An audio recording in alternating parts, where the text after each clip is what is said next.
Okay.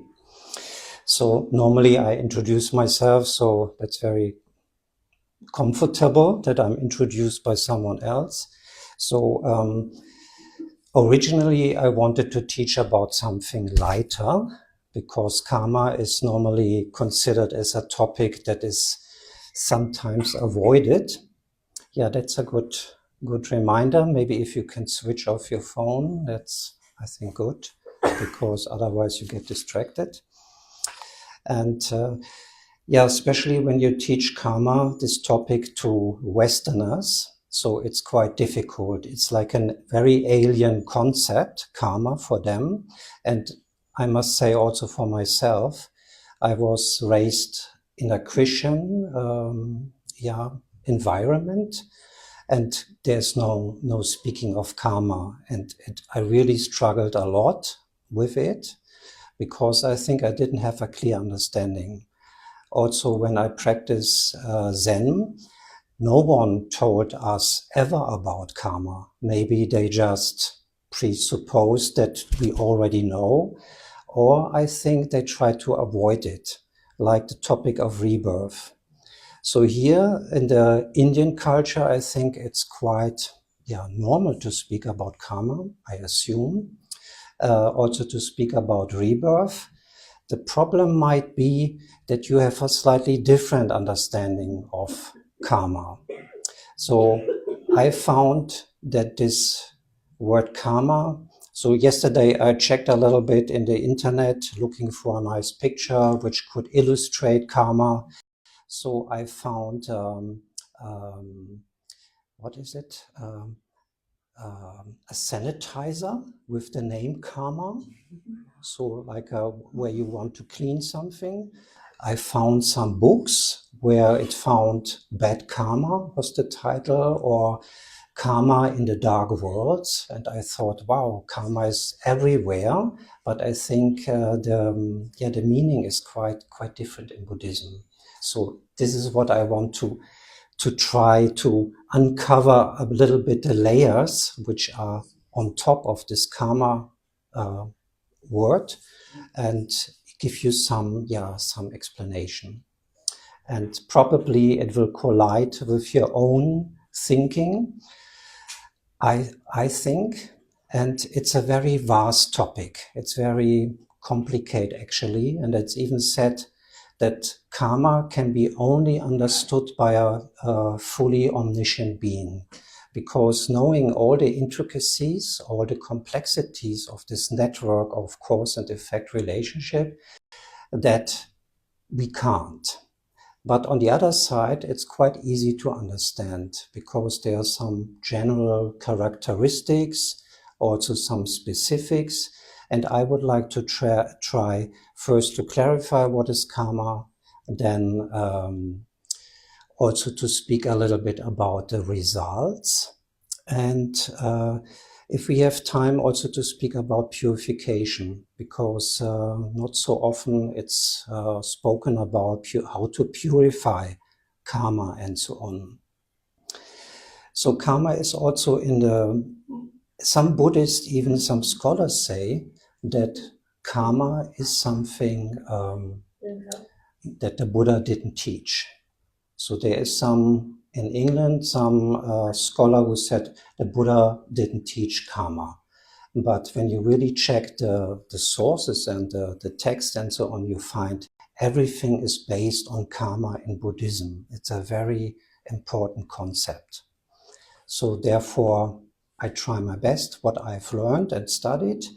And I think I will speak maybe a little bit about an hour, and then you have also time to ask questions. So I think it's better to ask questions at the end, because maybe some of your questions will already be answered when I tell you what. And to make it even more easier to understand, I have also prepared some slides. So to visualize certain aspects, I think this helps sometimes to understand certain things better. Yesterday, I looked for some, as I mentioned before, I looked for some visualization, but then I found here the Buddhist endless knot is actually one of the auspicious symbols, but it also represents interdependency, the relationship of cause and effect. So causality or cause and effect is very important in Buddhism. So it makes it almost scientific in a way, because also in science, causality is very important. So, and here we see that everything is actually interdependent. Nothing exists in isolation. Everything is caused and has certain effects, which again have then other effects and so on. And there's a whole network. And normally we think, okay, karma, is it something what some creator being maybe put on us, like a destiny or something, and we have to learn something, or it's like fate? So that's not the Buddhist way. So some teachers say it's even easier first to start explaining karma by saying what it is not. So karma is not fate. It's not a way that we have to learn something. And it's also not, what could we say? It's not something that we are just like a victim and so on, something that happens to us. So karma is actually what helps us when we understand it. Also, we can practice this in daily life, that we can really get some control over our life and also about happiness, because that's the main motivation of all people, I think, really to look for happiness and to avoid suffering. And karma can really help us when we understand it clearly, to become more happy, not only the short-term happiness, but also long-term or very stable long-term happiness, and to avoid the suffering we create for ourselves and for others. Okay, let's see. So just also to explain why is karma so important in the context of Buddhism. I don't know how much you have knowledge about Buddhism, but maybe you've heard there are these so-called four truths. There's the truth of suffering, the truth of origin, the truth of cessation, the truth of the path. And you can apply or understand it when you apply a medical analogy. So maybe some of you are doctors. So if someone comes to you and says, okay, I have this and these symptoms, you make a diagnosis, and then based on the diagnosis, you make a prognosis. Okay, it can be cured, and this is the way how to overcome the problems. So this is actually the truth of suffering relates to the symptoms we have. But most of us, we don't even understand the symptoms that we have. Then the truth of origin is the underlying illness. So where does it come from? What we have the symptoms, so what are the causes? And then when we know the causes, we can eliminate the causes, which would be the truth of cessation. So we can get rid of it. And the path would be how to behave, what to do, what to avoid in order to become really healthy. So when we speak about the truth of suffering, I don't go into that because this would be another topic. So suffering is actually not a good translation for the first truth.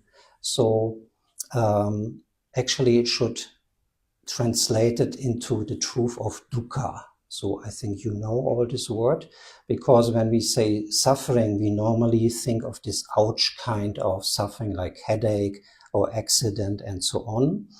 But dukkha relates also to this underlying feeling of dissatisfaction that we always have. Doesn't matter how much money we have, how much influence, how great our relationship is, there's always a level of dissatisfaction. And this dukkha actually refers to this. So this is the truth of dukkha. And then the causes. Here we see, first we have afflictions. So afflictions or affliction is a translation of the word klesha. So it means a state or an emotion or a view that we have that disturbs the peace of our mind. Examples, anger. Everyone knows when you're angry, your mind is not at peace, or if you're jealous or you hate someone, and so on. And based on these afflictions like attachment, anger, and so on, we do certain things. And it is said these deeds then, they leave an imprint, like an echo or a strain, some path of energy within our mind. And this is meant with karma. So we do a certain action which leaves then an imprint or conditions our mind in a certain way. So the truth of cessation would be, so what we have to do is we have to overcome the afflictions, we have to identify them in our mind, because if we don't know that we are angry, we cannot even do something about it. And that's not very, it's always. And then we can work on the karma. So actually afflictions are primary. Karma is actually the result. So we have to fight or to control the afflictions, educate our mind, and then also we create less negative karma. But there's also positive karma when we act out of compassion and love and wisdom and so on. And then we leave also positive imprints, and these we want, because they inform the mind, they strengthen the mind in order to achieve more happiness. And then we can achieve liberation, which means liberation from what? So from this cycle of uncontrolled rebirth again and again. So this is where we all in, but mostly we are not even aware of it. We feel quite comfortable, but when we really look at the symptoms, the truth of suffering, and we can identify, and that we always create the karma that at the end of our life will push us or throw us into a next way of existence, then I think we get a little bit scared, and this is a good fear, I would say. So because then we know what's there, but there's also a solution to it, and there's nothing magical about it. It's everyone can do it. The Buddha did it. As human beings, we have the perfect conditions to overcome this. And if the truth of the path, what we should do, very short, is generating wisdom, learning, studying, overcoming our ignorance, but also develop good emotions like compassion within us, not only for ourselves, but also for others. And today we speak here about karma, because that's so important, because when we don't understand the whole process, then there's no way out. So let's go a little bit into karma. So I said cause and effect is karma, but there are many causes and effect relationship. And there's this ancient Indian philosopher, Buddha, who went then to Sri Lanka, and he already distinguished in the 5th century different type of cause and effect relationship. For example, he said, there are biological cause and effect relationship between human and animals. But when we look now with our scientific progress, we can look at the chromosomes, the DNA, and so on, and all these processes that happens in our body. So this is a different part. So when we speak about karma, we are actually not speaking about this. But then there's also psychological. So how we create memories, dreams, and so on. But according to Buddhist psychology, we have main minds and mental factors. There are 51 mental factors, and how they interrelate. This would be here the psychological cause and effect relationship. Then we speak very often, especially in modern science, about inorganic cause and effect relationship. So between atoms, electrons, and all these, the whole field of their cause and effect relationship. And karmic cause and effect relationship is only one part of this whole network, and so on. And karmic relationship is causality in relation to our behavior. So when we act in a certain way, there's a certain intention, a certain motivation. And there's always a motivation present in us, an intention. Mostly we are not even aware. And then we do certain things. So in this type of cause and effect relationship we are focusing now. So maybe I skip this because here, according to Asanga, there are 3 types of causality. I think this would go too much into detail. But the other thing is quite important, that there are 2 types of causes. So to understand not only cause and effect and all the different parts of cause and effect relationship, we also do have to understand that there are different types of causes. Like there's a substantial cause and there are cooperative causes.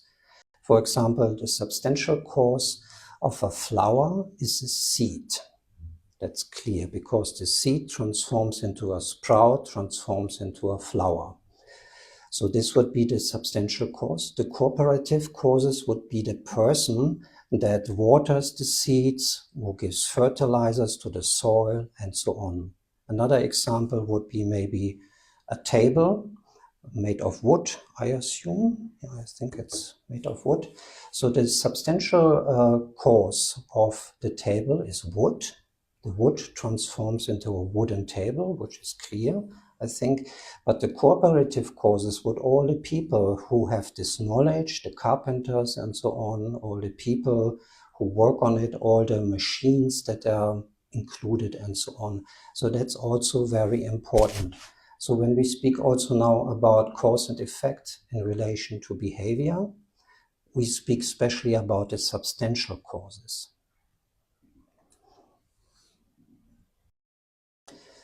So when I just look at the word, Tibetan le, Sanskrit karma, it's not very informative actually.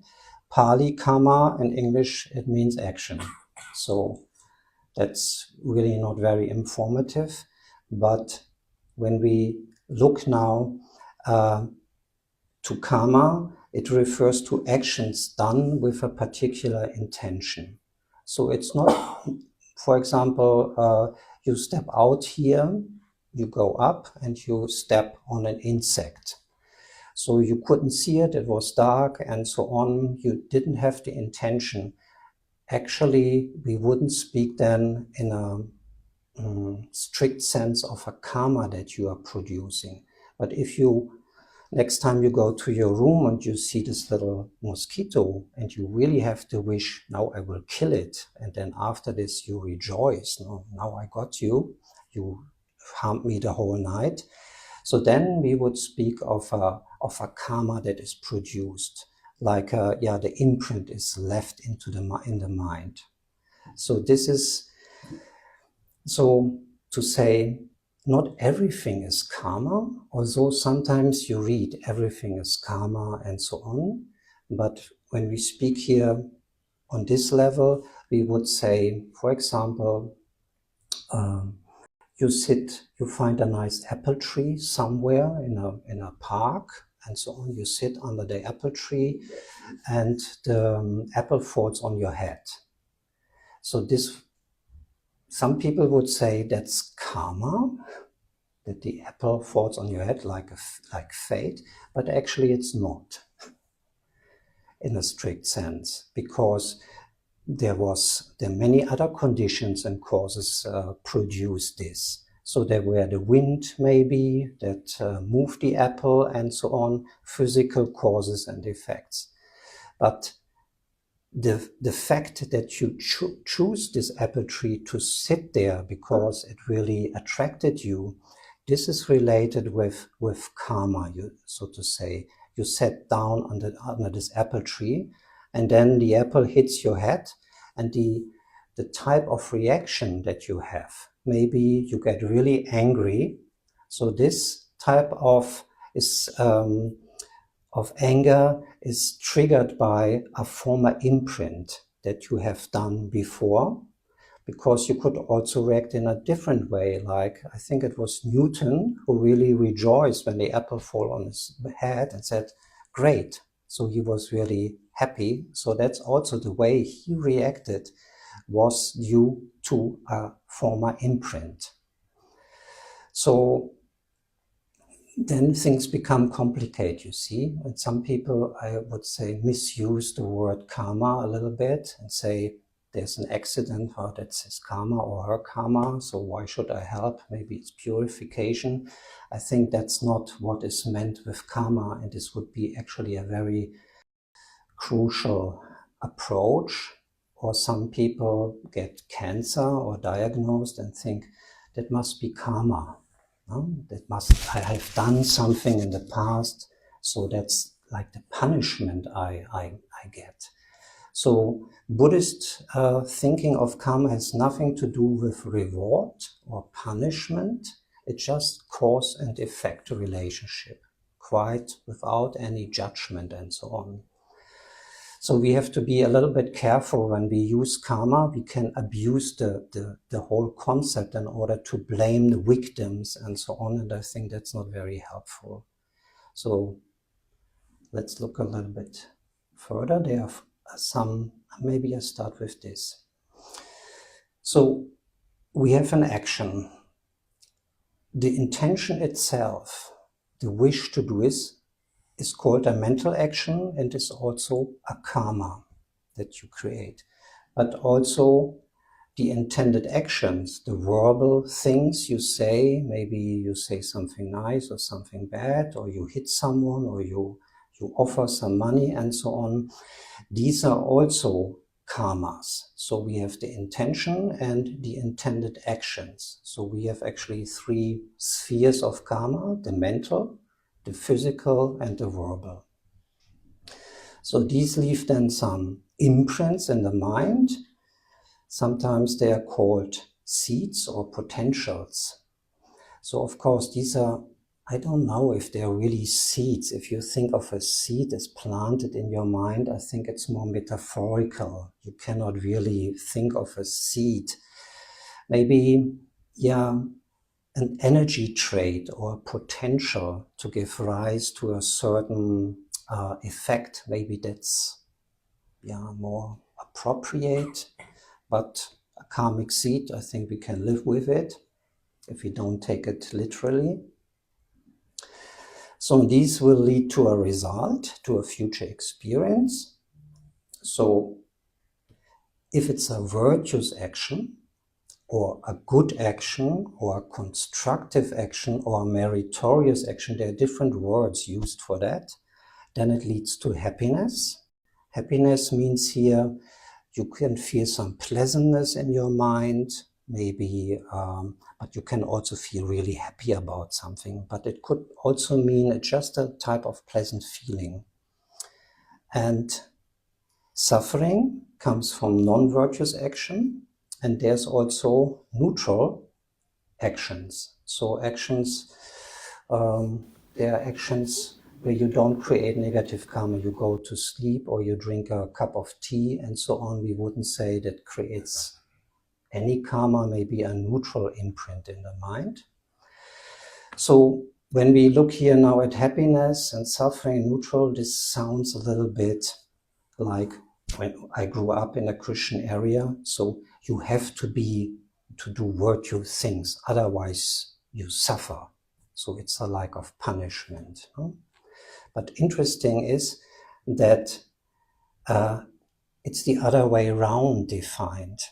So every happiness, every feeling of happiness that you have, it is said it is a virtuous action. It's the other way around. It's not that, oh, virtuous action, you will be punished with suffering and so on, but suffering means there was a non-virtuous action. It's on other way around, so to say, defined from the result. So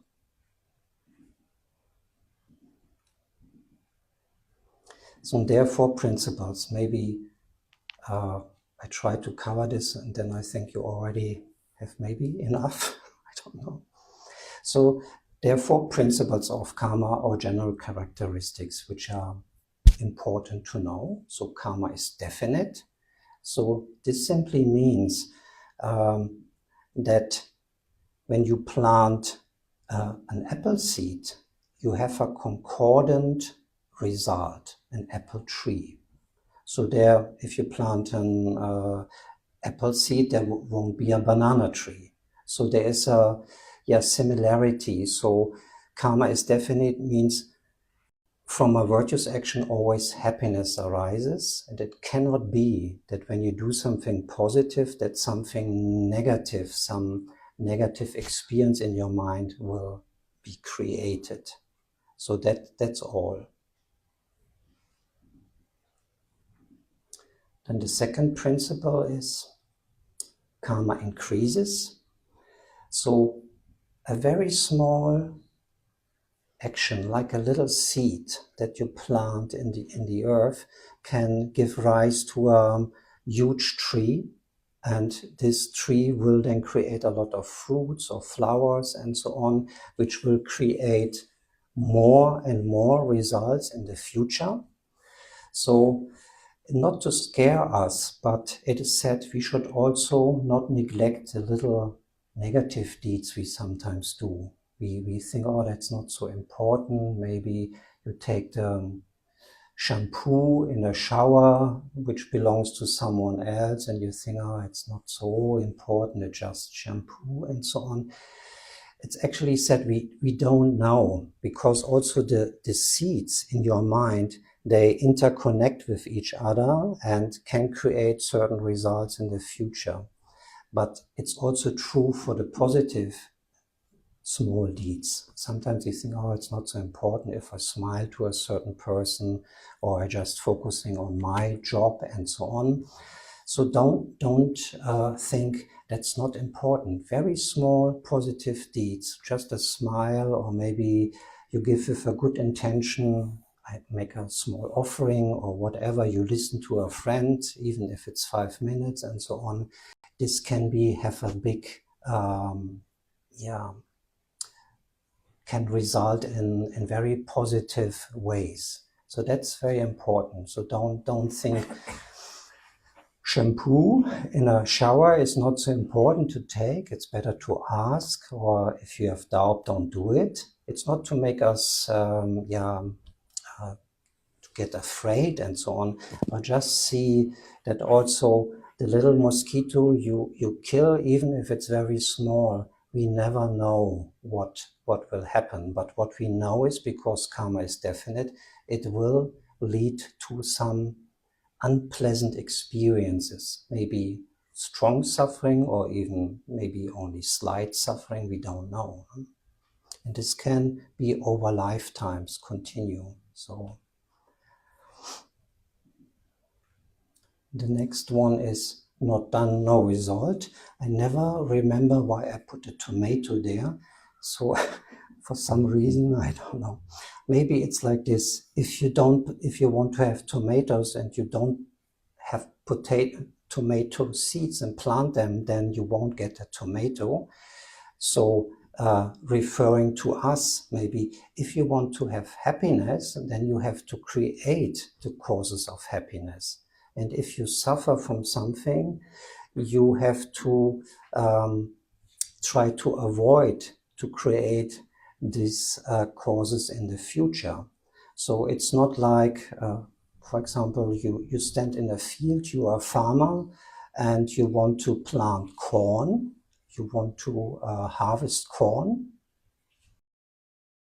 Okay. So you cannot stand in the middle of the field and pray, may there be corn.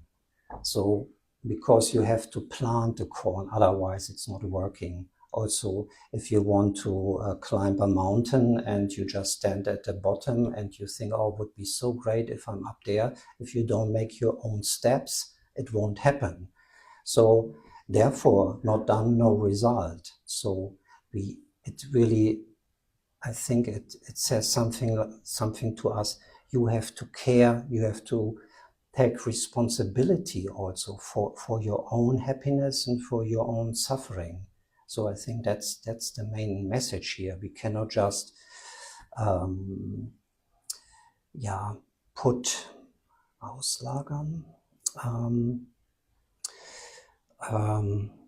put someone else in responsibility. Of course, we can pray to God and to our lamas and so on, but these wouldn't provide us with the substantial causes. Maybe they create some cooperative causes, some good conditions, maybe some inspirations. This can help, but actually we have to do the work. Otherwise, nothing will happen. And the last one, karma is not wasted. So if we have some imprints in our mind, they don't go naturally away. So we cannot just hope, okay, maybe in 2 lifetimes or 1,000 lifetimes, they just wear themselves off. The potential stays. And if the conditions come together, then the result will happen. So karma is not wasted, so it won't go naturally away. Just, okay, we think, yeah, let it go away. So that won't happen. So all the imprints that we have in our mind, and we create the whole day imprints, positive, neutral, and negative. And also when we look at our whole life, and if you even take rebirth into consideration, and they are beginningless rebirths, actually we must have so many imprints in our mind, they won't go away. So we can and we have to do something about this if we really want to have happiness. So karma is not wasted. There are 2 exceptions. For example, you have created a lot of positive imprints in your mind. You have done so many good things in your life and so on. And then you get very angry. And anger is a mind. Maybe you can come here in front. You have done a lot of good things and then you become very angry. It is said that this anger, because anger is a mind that wishes to harm, it's actually a very poisonous mind. It will harm the good imprints that you have.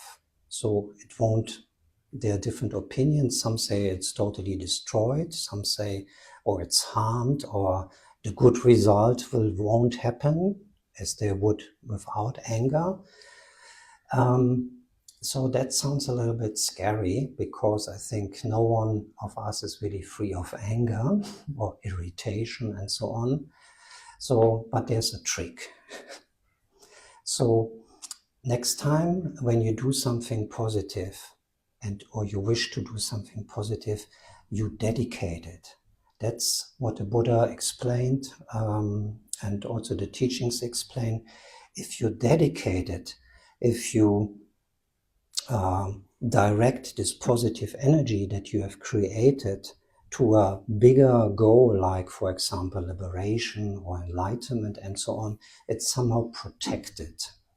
So, of course, we should work with our anger and to reduce it slowly, but we also have to be very realistic and practical. It will happen that we become angry, but we can do next time you offered something, or what we are doing here at the end, we will also dedicate, so that the positive imprints we have created here, that they are not wasted. So there's another exception. Negative karma that you have created, and we don't know, actually, maybe in many lifetimes before we killed or we raped or whatever, we stole and so on. So what shall we do with that? We can purify it. it is said we can purify every negative karma. It's possible. And it doesn't matter what you have done. And there's a process which is called purification, based on 4 powers. And one of the first powers is regret. Not feeling guilty, but regret, seeing, oh, it was a mistake. I harmed myself, because doing a negative action leaves an imprint in your mind and habituates to do it again in the next time again. So you're harming actually yourself. But of course, you're harming also others by lying, by stealing, and so on. That's quite obvious. And when you then see, this was really a mistake, that's another human being or another sentient being like a dog or insect, which wants happiness and not to suffer, and I created more suffering for this being, then you feel a lot of regret. But it's not guilt. So what I learned, because in Christianity, I don't know how it's in Hinduism and so on, the law seems to be the more guilt you feel, the better. So in guilt is anger to oneself. You really see yourself, oh, I'm the worst person ever. I cannot change at all. So that's not a good mind. And that's not meant when we speak about regret. So positive karma, very good to dedicate, to protect it, and negative karma to purify. And this in the monastery where I lived, but we did it every evening, for example. There are certain practices, Buddhist practices, but you don't have to be a Buddhist in order to do this, because it's a very sound psychological process I found. And maybe I explain you these 4 steps, and then you can apply it in the sense to your belief system or your religion. And even if you don't believe in karma, or you think, oh, I don't know, that sounds a little bit, I don't know, unscientific, I think it cannot harm just to take in consideration it is there, because if you behave in a way that you try to create positive imprints and not negative, it will help you anyway, even if there's no karma. Because when you do many good things, your happiness will increase, people will be attracted to you because they feel safe and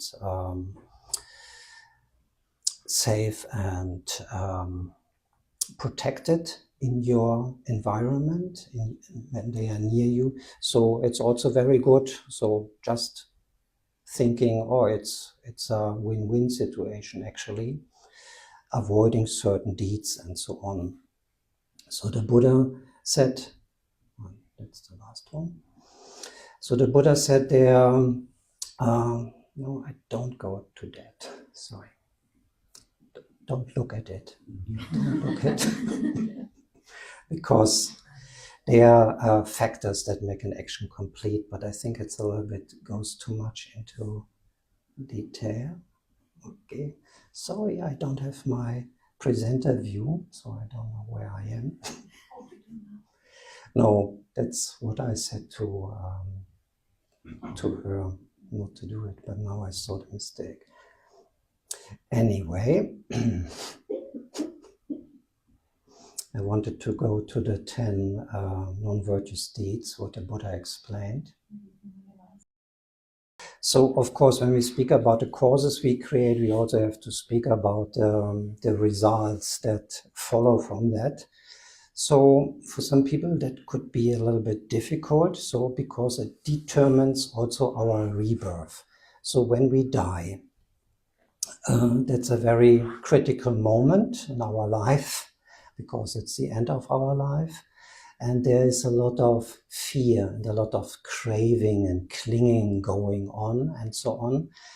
And it is said, when you have a certain type of karma, which we call a complete karma, for example, you wanted, said something harsh to a person, and there was a lot of anger within you, then you also said these things to the person, or maybe you wrote an email or WhatsApp, that's also valid, and the other person feels hurt after it.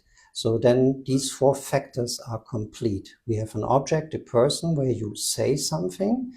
We have an affliction that is there.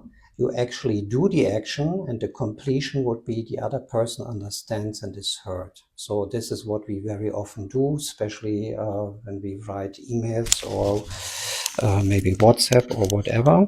So it's not just saying something. So this would be a complete karma, we call. And these complete karmas, they have the power to throw at the moment when they are activated at the moment of your death, to throw or to determine a certain type of new existence that is there. So there are certain explanations when you do certain things, what will happen then and so on, but I won't go into this. Maybe that's too much. But it's said, for example, killing and so on, especially when you're very cruel or you are a hunter and you really like to hunt, not hunting for your, to sustain your body and so on, but hunting just for pleasure, and you do it and you rejoice it. It's said then could be you are reborn in a so-called hell. So that sounds really, when I, because I'm said Christian, so we had a hell, but here in Buddhism we have 16 hells. So I thought, oh, I just went out of Christianity and now I see there's even more. But then I learned that these, you could understand it more from a psychological level also. For example, maybe you have been also already be in hell. You had hellish experience in your life. Maybe you know when you have cancer or very strong pain and so on, you feel like in hell. Or you have a strong depression. Everything is dark.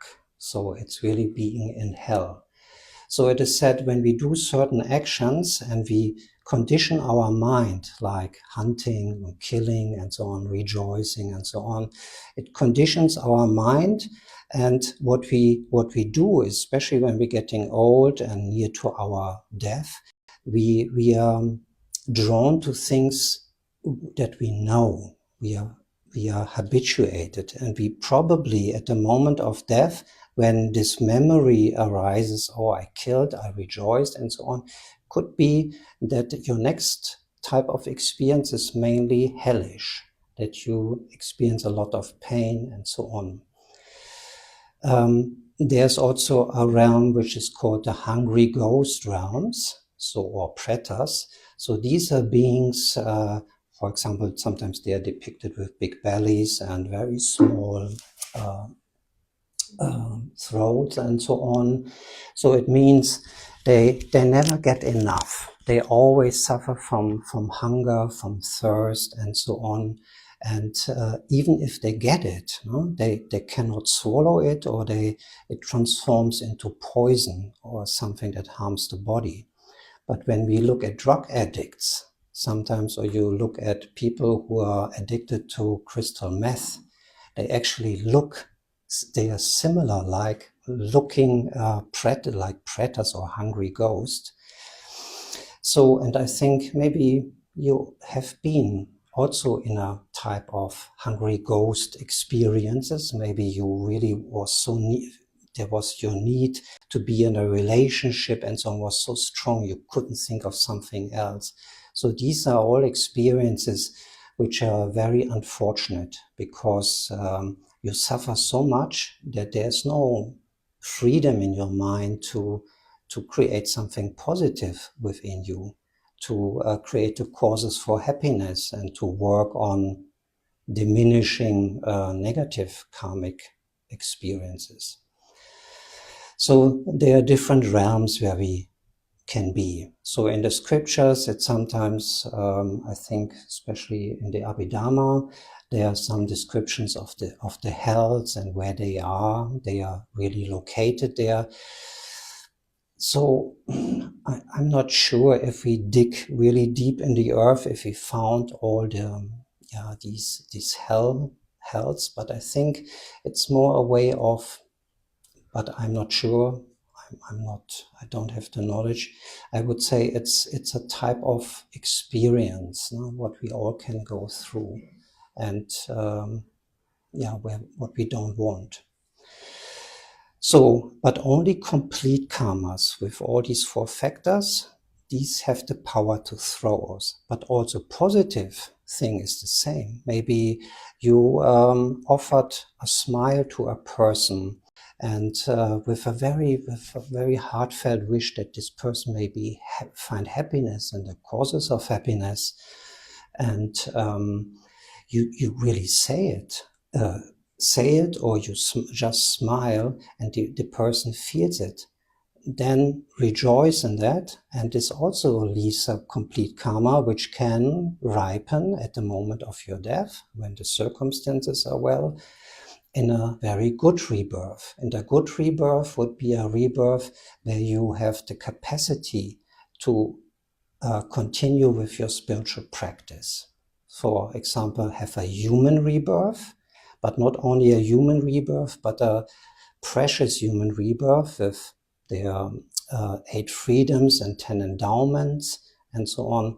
But actually it means now your situation, now that you have now, because you can listen, your senses are complete, you have enough intelligence, you have the time to be here, you have a human body, which means you have a human intelligence and so on. These are very fortunate conditions, and very often we are not aware of this, that we have it. No? We just take it for granted, but everything is impermanent. It can just go away. You step out here and maybe you fall, or tomorrow you will diagnosed with a severe sickness. So we never know. No? So it's very good to take advantage of this very precious situation we are. And the fact that you are sitting here is due to causes you have created in the past. And the cause for that is having a lot of compassion, a lot of wisdom, practicing generosity and so on, ethical discipline, avoiding negative deeds. You all did it, otherwise you wouldn't sit here now. So that's good. So it can also result in similar experiences. So this means sometimes it's said, when you say harsh words, for example, you start then maybe in the future, in a next life, you will live in an environment where there's a lot of unpleasant environment, very bumpy roads and a lot of thorns and so on. I don't know if you really can say it like this. And the worst that is said is similar tendency, because every time you become angry, for example, the probability, the chance that you become at very small incidents angry again will arise. So it will, you train your mind. And it's interesting when you look at small children when they are born, and you cannot say, oh, that's genetic makeup, or that's the society, that some people, they are from, even as children, very compassionate and so on, but they are also children which are, they like to torture other insects and so on, just without having been taught. It seems to be, it's a like of tendency that they have got from former actions. So I had a friend, I always try to avoid stepping on insects and so on. And my best friend, he liked to construct little machines, how to decapitate little insects and so on. He was very ingenious with that. So I always wondered, how can this be? His parents very kind, nice. He couldn't learn it from his father or mother. So I don't know where this comes from. But I think this could be a sign that it comes from that. It's still working. So to make it even more practical, so there, the Buddha said there, is it really working still? Okay. There are 10 actions or deeds we should avoid because they definitely lead to some unpleasant experiences. So there are 3 of body, 4 of speech, and if I count correctly, 3 of the mind. So everyone knows this 10 non-virtuous acts we should avoid. Okay, the first one is not killing, which is obvious. Killing, taking alive, but not only human lives, but also, as I said, small insects, other animals, and so on. That's we should avoid, because these beings also want to have happiness and they don't want to suffer. And maybe in the past we had some very good relationships with them. Maybe they've been our mother or brother. We don't know if we really look into the past. So it wouldn't be right to kill. The next thing is not to steal. So that's, of course, stealing money, but it would also refer to, for example, downloading some protected documents. So just copy things, and this would be also a type of stealing, we could say. We should. If we know that everything has certain consequences, I think we are motivated to avoid it, not because someone tells us you shouldn't do, otherwise you go to hell. It's not like this. It's just, we know it's harming us and others. The next one is sexual misconduct. So, of course, it depends on the culture a little bit, what is sexual misconduct, but I would say, in general, a sexual behavior where you harm others through a bodily, in a physical way, or even mentally, and so on. Abuse, child abuse, abuse of animals, also, cheating on your partner. I think that's something that harms you and harms the other person. So we should avoid this. It does not mean that lesbian or gay relationships are bad. So that's not what is meant here. No? So that's not the topic. So speaking, therefore, related to speech, I think, because we do so much harm with speaking, lying, of course, then slandering others. So speaking bad about other people, that's not good. And but also idle talk, just using your time and your energy with topics that don't really matter. So, but you have to decide yourself, what is it? For me, it's football. If someone speaks about football, I feel also, I don't like it. I then start to like to speak about coffee, because I really like coffee. So for other people, that's not, this would be idle talk. It does not mean that we shouldn't joke, or even I speak sometimes about football in order to establish a good relationship with others. No? So we speak about the weather and so on, some things. That's okay, but sometimes we overdo it. It does not mean at a party we should immediately dive into some deep philosophical problems and so on. So we can have fun, but maybe we should be aware of our energy, and speaking takes a lot of energy. And the fourth would be divisive speech. So, saying things about other people, maybe I also like it, or I liked it. I try to avoid it now. You sit with your friends, and at some moment you start to speak about others. And mainly you don't speak about the good qualities of the other person. You mainly speak about the negative sides. No? And this would be also divisive speech. No? So you create conflicts and so on. No? And that's, as we know, that's also not good. So the three mental, so it's covetousness. So you see something, oh, you have a nice bag over there, I want to have it. So this is some greed happening and so on. So that's a mind that gets very tight, very disturbed also. And sometimes it results also in stealing.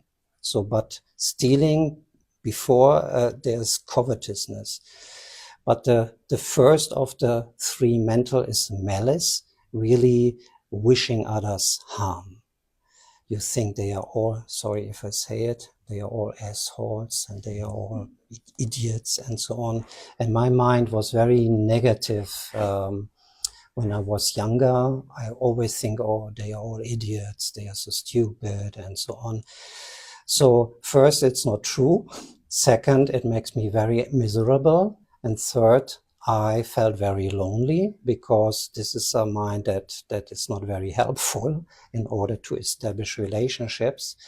So I think it's not very, very positive, but we have to detect sometimes our mind, these small instances of irritation and malice growing within us, which can result in an anger and even wars and conflicts and so on.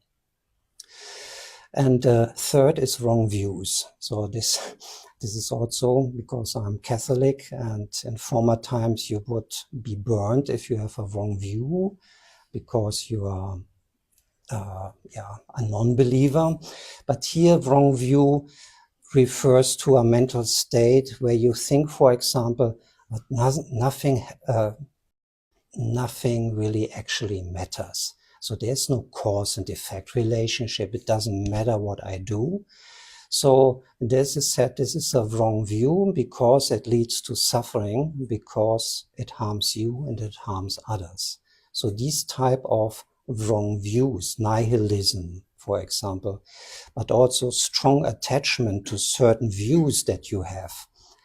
I'm right, I'm atheist, I'm a Hindu, I'm a Buddhist, and so on. Even this can become a wrong view if you overdo it and your mind becomes very dangerous, like a weapon. So these are the 10.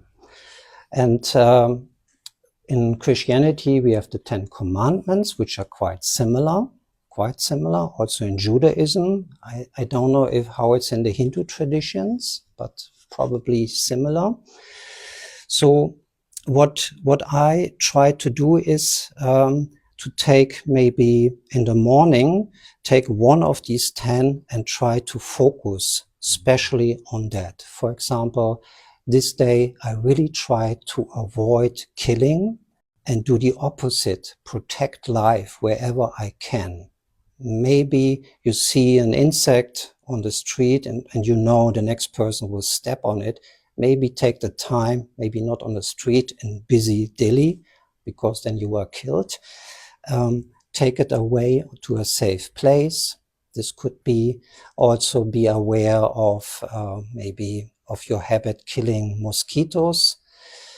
This does not mean you should carry out every mosquito out of your room in a glass. Would be nice if you can do it, but maybe simple things like switching off the light in the evening, having some mosquito screens and so on. This also could help. Or also stealing. Just take these 10 non-virtuous deeds as something like a tool in order to investigate your behavior during your day. And then at the end of the day, you can just have a look. Just look at it. And if you see, oh, here I did this type of action, then develop regret, but not guilt. Make the decision maybe, okay, next day I try even harder, but also rejoice if you could reduce your negative behaviors, because rejoicing and feeling happy about the good things that you do, that's very important. Otherwise, you become even more miserable if you look at your life like this, only looking for the mistakes that you make. So this would be a way. So avoiding the 10 negative because they create negative imprints, but you can create at the same time positive imprints in your mind. And if you try to see the mistakes of each of the 10 non-virtues, and if the situation comes where you could do a certain action, maybe stealing or taking something, and you think, oh, that's not good, I don't do it, this is automatically then a virtuous action that you do.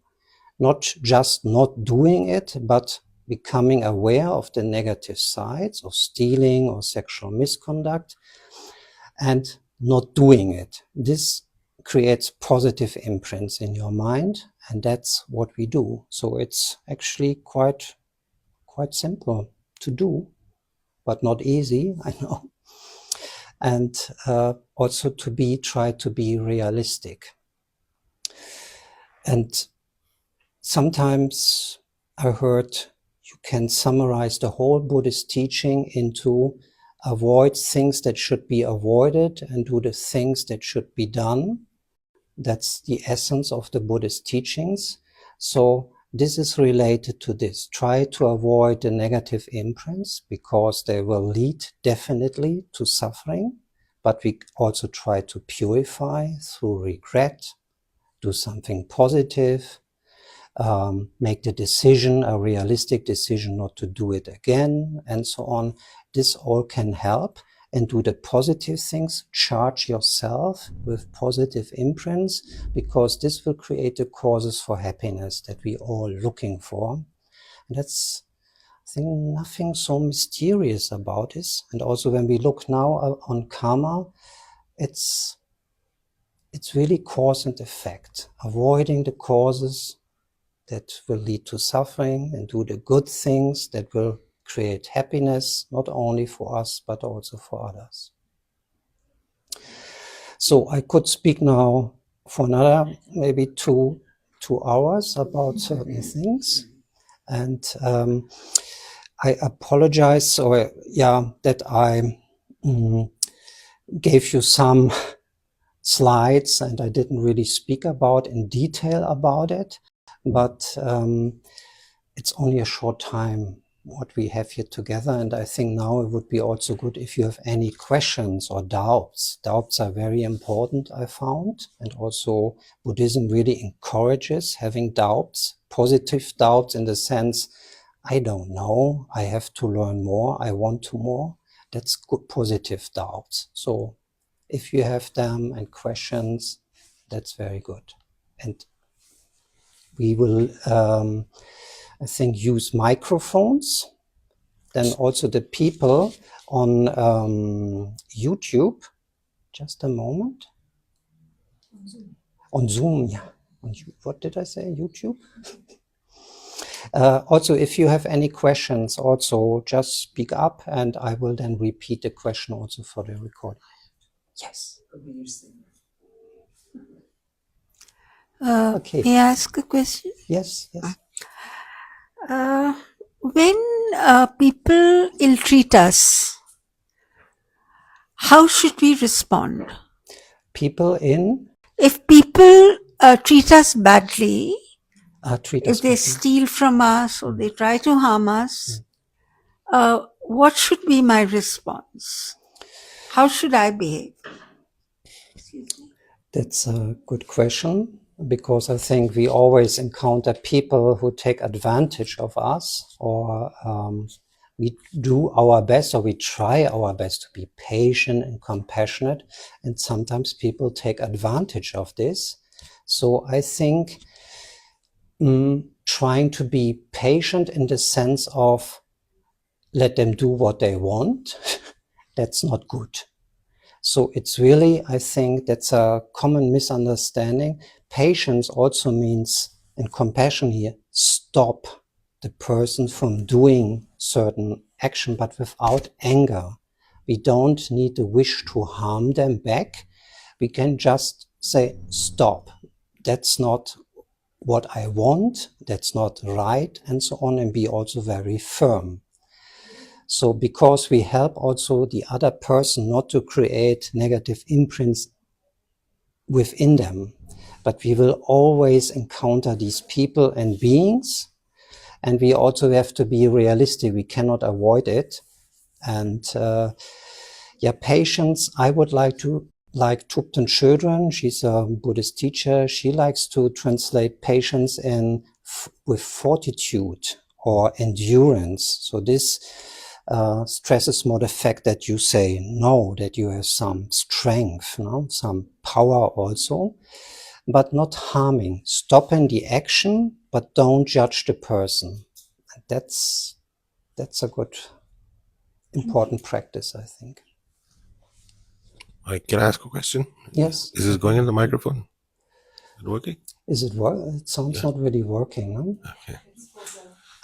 It's only for the people. Yeah, okay. So like we spoke about a few things like similar tendency arising from what actions we do, or it's helpful to believe in karma as opposed to not. It can't harm. But I think that when we apply Buddhist logic, and we're very diligent when we want to destroy the arguments of other religions and all of that. But karma starts with an assumption in Buddhism that it exists. This cause and effect extends from life to life, because we're not talking about cause and effect in this life. We're talking about life to life. And there is really no hard proof of that. And when we use like very simplistic arguments that, two kids are compassionate and one is not, I mean, intelligent kids are born to intelligent parents. And sometimes you can have a compassionate kid born to cruel parents because they skipped a gene and somebody else could be nicer up the line. So these are not really strong arguments. And I think that like, if you take real world examples, like if you take the example of Trump, now he's acquired wealth, power, and all these things. To acquire them, you need very good karma. So why is similar tendency not showing up there?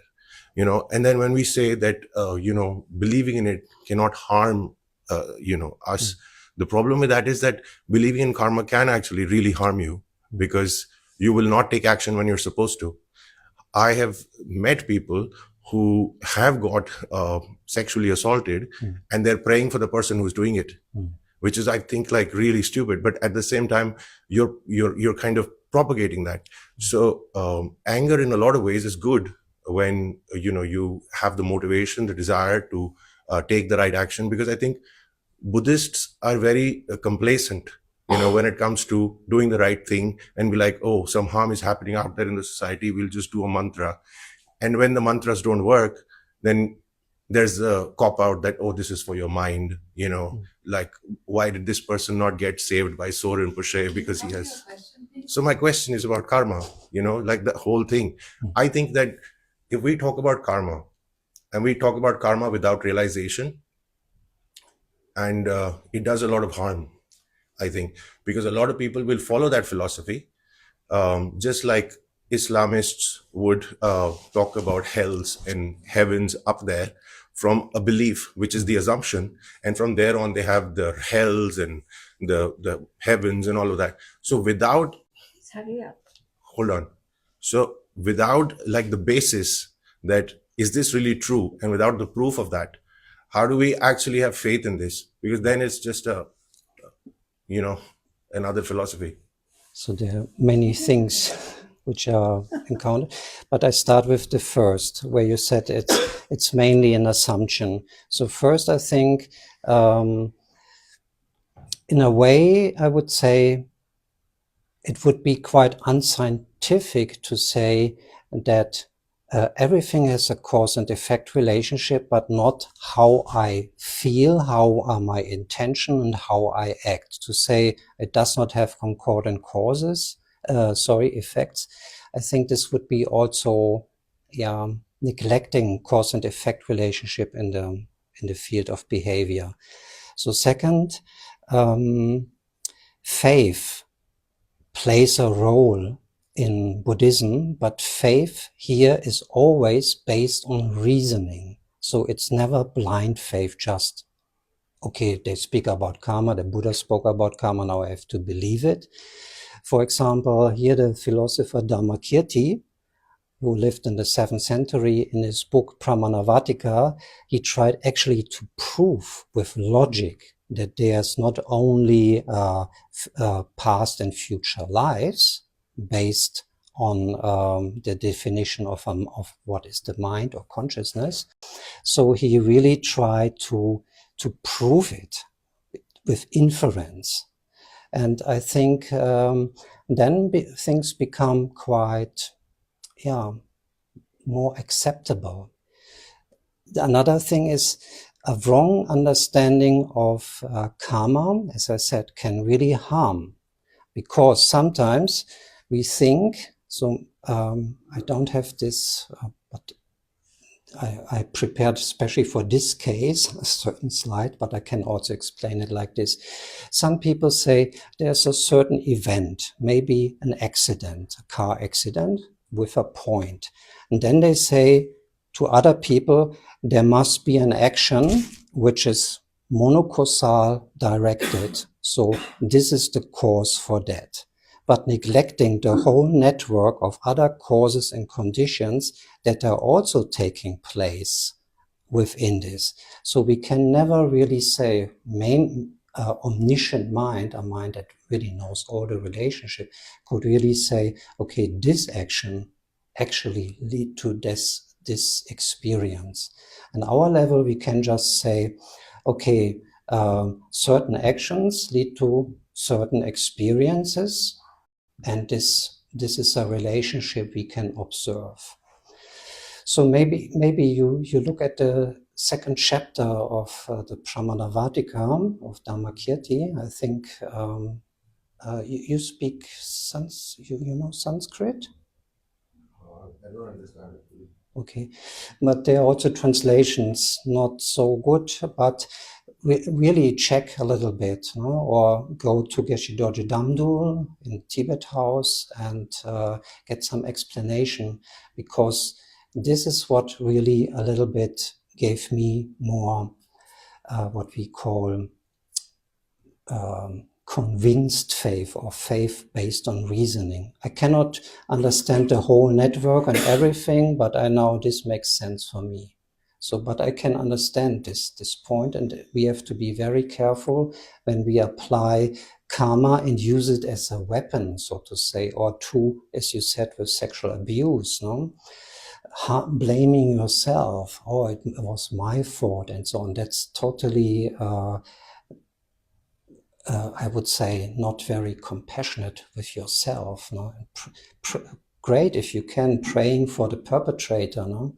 But first maybe go make a psychotrauma therapy and so on and work on it. No? And then maybe later you can pray for this person, but first you have to acknowledge the pain that you have and all the problems. No? Yeah, it's a very, very loaded topic, karma. That's very important. Venerable, there's a question online. Yeah, okay. I can't. Can you? Somehow. Okay. So I mostly agree with everything you said. I mean, I don't know about rebirth, but I guess I'll understand it when I get there. But the one thing that's really troubling me is what you said about piracy. You see, like the logic that's in my head is that if I were to go to a library and I were to copy a book, right? Well, that's completely legal, and then no one's stop you, and there's nothing bad about it. So if I do it online, why is that a bad thing? Because if I didn't do that, then I think I'd be as ignorant as a rock. Because most of what I read is I just, whether it's scientific papers or even books, I just get it online from, like either going on archive sites and getting it, So I just wonder, are you sure that online piracy is really bad and in violation of a precept? Yes, definitely. You will land in hell of where's a whole library, and I don't know, but I think there are things that only occurred now in our modern society, and since there are some publishing rights and so on, it's actually an act of stealing. And of course, you could say I'm totally ignorant of it. No, I didn't know, but still, no, it's something taking what does not belong to you. No, maybe you should have paid for it, or I don't know. But I think that's quite common also to download some songs, some music and so on. At least it was 10 years ago like this. So I wanted to give a modern example of what could be also a type of stealing, taking what does not belong to you and not having asked, and I think becoming aware of also these type of things. No? Of course, we could discuss, no? If you're so ignorant, you didn't know, but you know. And I think there's a special hell where there are a library hell where you have to work without sleeping. And now I guess I'll have to delete everything I have. Okay. Oh, now you're gone. I just said now I guess I'll have to delete everything I have. Okay. Okay. Yeah. Sometimes we think, it's not so important and so on, but just to avoid certain things because it creates a type of habits, no? Which could lead to deeds which are, even stronger. No? We never know how our mind really works. Other questions? Also online? Can I ask? Yes, I hear you somehow. Okay, I've written it down also. Isn't killing animals for food, is that wrong? And if so, don't plants have life? So when you pull out a grain of paddy or wheat, you kill the plant. So what do you do? How do you live?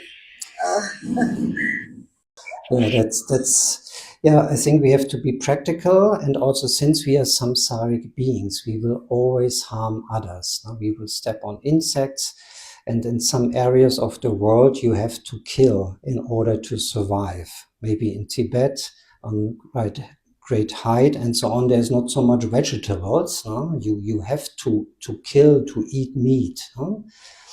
I think at least also imprints on our mind, especially if you kill yourself, animals, but we can try to avoid it, to minimize it, and think really, do I need it?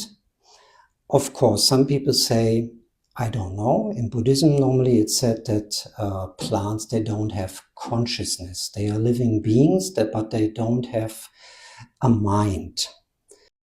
Some other people discuss about this. But then then you have to die because then you would kill all the time. So I would say, and I think also His Holiness said, the Dalai Lama, it's good to be vegetarian and try to avoid it, no? As much as you can. If there are health reasons and so on, you have to be practical, no? But also don't become complacent, because some people really become a little bit arrogant of saying, I'm a vegetarian, I'm vegan, no? And you are not. No? And I know one of my teachers said then, don't be so complacent and arrogant. If you eat your salad, how many little insects you kill, no? Because in order to let salad grow, to harvest it, you kill so many beings all the time. No? It's not what we can avoid, but I think we just can do our best. No? And I think in our culture now, with all this food and nutritions that we can get, I think it becomes easier to not to eat meat, to avoid it. But also, don't become dogmatic, no? And start to judge other people. I think that's also important. No? There are two more hands raised. Mm-hmm. Okay. Good evening. Good evening. Thank you so much for the class. I have a question related to the purification of non-virtuous actions. You mentioned that it can be purified based on 4 powers. Yes. You mentioned about regret. I request if you could kindly, briefly mention the other 3. Yes. Please. So this was my plan, and then I was carried away. So the first is very important: regret. So as I said, and don't confuse it with guilt. That's very important. So regret, seeing the fact I did something wrong, it harms me, others. So in the evening, for example, you can just look at your day. But as I said, don't look only on the dark side of you, but also on the positive sides. Then the next would be reliance. Reliance means you think of your moral values that you have. You adjust your moral compass. Maybe even if you're not Buddhist and so on, you can think, okay, actually I want to be a compassionate, wise, kind, patient person. And so reliance means remembering here your moral compass. You direct yourself again into this direction. For a Buddhist, it would mean creating refuge. So I cannot go into this now, but taking refuge, taking a safe direction to the teacher, the Buddha, the Dharma, the teaching, and also to the Sangha, which is a whole topic in itself, and also create bodhicitta. This would be refuge or reliance, the second power for Buddhists, so to say. Then the third would be you do a remedy. So you do, for example, you could recite a certain mantra if you're Buddhist or even a Hindu or I don't know which religion, but you could also read a prayer or something. So you do something positive that is a counter force to the negative action that you have done. But it could also be, for example, apologize for something later, apologize for what you have done, what you have said, and so on. If the person is dead, maybe you write a letter for yourself, and so on. This also be practical. And if you killed a lot of animals and so on, maybe make some offering to a charity for animals and so on, or liberation project for animals and so on. But here in the context of this purification practice, it's you do some type of, you could say, spiritual practice, so to say, reciting a text, reading maybe a sutra, or there are certain mantras that you can recite, the Vajrasattva mantra or the mantra of Shakyamuni Buddha. And you do this for a certain amount of time, maybe 10 minutes, but you can do it also longer. And the fourth power would be resolve. So you make the decision, I don't do it again. But here you have to be realistic. It means if you say to yourself, I was so angry today, will never again become angry. That's not happening because we don't have so much control over our mind. So it's better to be realistic and saying then, okay, for at least half an hour, I can guarantee that I don't get angry because anyway, I go to sleep now. So this creates some good habits within ourselves, be realistic, practical, but there might be things that you can really say, I never do it again. For example, you cheated on your partner in the past and you say, okay, I learned my lesson, I never do it again. So that's very good. So we have this 4, actually with the 4 R's. So regret, reliance or refuge, then the remedy, and resolve, so the decision not to do it again. And this is good when you do it in the evening, maybe take 10 minutes. And I think you don't have, as I said, you don't have to be a Buddhist. And it counteracts these negative habits that we all have, negative way of thinking and so on, and creates and reinforces positive habits within us. And in this way we can make progress.